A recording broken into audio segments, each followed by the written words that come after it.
Noong 2022 to 2023 NBA season idol, nagsimula ang NBA na mamigay ng Clutch Player of the Year. Yes, bata pa lang ang award na ito at binibigay ito sa player na yun nga, yung pinaka-clutch or yung mga players na maaasahan mong bubuhat ng team mo kapag dikitan ang laro sa dulo. At alam nyo kung sino ang unang player na nakatanggap ng award na ito? Si De'Aaron Fox idol. 25 years old pa lang siya nito at nasa Kings pa. Fast forward ngayon 2026, ano yung nangyari? Bakit ganito ang pinakita ni Fox sa Game 4 lalo sa dulo? Wala pa naman clutch time dito idol pero tila off din si Fox dito sa second half. Dito kasi sa pick play naniniwala ko na kaya naman ni Fox tong sikat at iwan to sa kanya matik.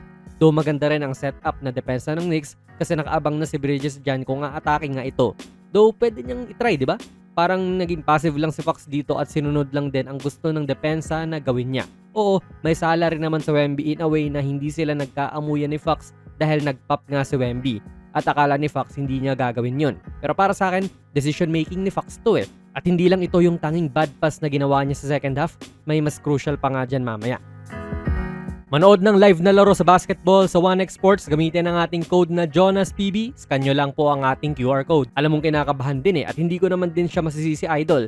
This is the NBA Finals. Yung 29 na lamang nyo kanina ay unti-unti na rin pong kinakain ng Knicks at syempre ayaw mo maging responsable sa paghabol ng kalaban. Though yun na nga yung nangyari. Hindi ako nagmamagaling idol, malamang lamon ako kay Fox kapag naglaro kami. Baka sasabihin nyo, di ikaw na magaling, hindi po, mahina lang ako. Pero ang gusto ko lang sabihin, dapat kumpiyansa siya, attack mode lang at yun naman din yung laro niya eh. Si JC lang po ang tumatapat dito at hindi naman din kalakasan na defender yan. Ikaw yung veterano, ikaw yung point guard ng team na ito, ikaw dapat ang mag-guide sa mga batang to at taga-steady nung ship kapag nauga.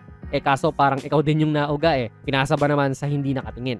Tignan nyo rito, wala naman siyang error dito idol pero alam mo yon hindi siya uma-attack mode Halos parehas lang to sa ginawa niyang pasa kay Castle na naging turnover. Nakita niyang medyo dalawa yung nandito sa harap so pinasa niya. Binalik din naman sa kanya at sinize up si JB pero may help pa rin sa kanan. So understandable naman na dapat niya itong ipasa pero kasi kaliwete po itong si Fox. Pwede niyang paalisin si Keldon Johnson dyan sabay buliin si Bronson sa kanyang drive sa kaliwa, di ba? Ang bilis nito ni Fox, hindi makakasabay si Bronson dyan, sabay mapapagod din to sa kakabantay sa kanya. Pero inulit lang din niya yung pasa. Actually ito kahit mintis idol ay okay lang kasi makikita mo siya na hindi nagmamadali at nagsasabi rin nung play nila which is mukhang hindi nasunod so sinolo na lang niya. Para sa akin idol, okay lang to Kesa naman yung parang puro pasa ka ng pasa kasi ayaw mo ngang tumira. At ito rin po yung shot na komportable si Fox idol. Ginagawa niya talaga yan at I can say na good shot ito. Nagmintis lang. Din heto na nga idol, kudos po kay Fox kasi halos kakatira lang niya ng crucial na tres. Baka isipin nyo puro bash lang tayo rito Pero after nga nun, ilang possessions lang ang dumaan at ginawa niya ito. To be fair din, momentum na talaga ang Knicks sa mga oras na ito kasi nagawa nilang gawin isa na lang yung lamang. Kaya dito na talaga matetesting ang decision making ng point guard ninyo in which nagpadala siya sa pressure. Hindi pressure ng depensa pero parang pressure ng crowd na rin. Kasi wala naman sikat dyan sa pwesto, nakaangat lang siya pero hindi ko masabing pine-pressure niya si Fox. Si OG oo, habol malala pero masyadong hindi maganda ang naging decision ni Fox dito na tumalon kagad kahit hindi pa siya sigurado sa papasahan niya. Kung medyo umatake siya rito, medyo inabsorb pa niya yung double, siguro iba ang kahihinat na nung laro. Kaso dinagarin siya. At halata rin talaga na umabot na sa utak niya tong momentum ng Knicks kasi idol wala sa posisyon na maganda tong si Anunoby rito. Humahabol lang siya at sumusubok pumesto ng maayos in which pwede sanang umatake si Fox ulit dito. Lalo pa at yun nga strong side niya yan, nasa kaliwa siya. Hindi siya umatake na naman at napunta lang din sa wala yung possession. Then syempre, yung pinakasikat na moment niya. Alam niyo idol kung sino yung sure akong hindi nagkakamali sa ganitong mga sitwasyon? Si Chris Paul. At sayang talaga para sa Spurs dahil last year lang ay player nila yun Malamang kung si Paul yung nandito, which is imposible naman din kasi nga nag-regress na yung laro nun. Pero kung kunwari nga lang nakita niya ang sarili niya sa ganitong sitwasyon, sure ako na hindi niya gagawin yung ginawa ni Fox dito at gagamitin niya yung basketball smarts niya na dapat ay ubusin yung oras at hindi yung pag nakita yung ring, bira kagad.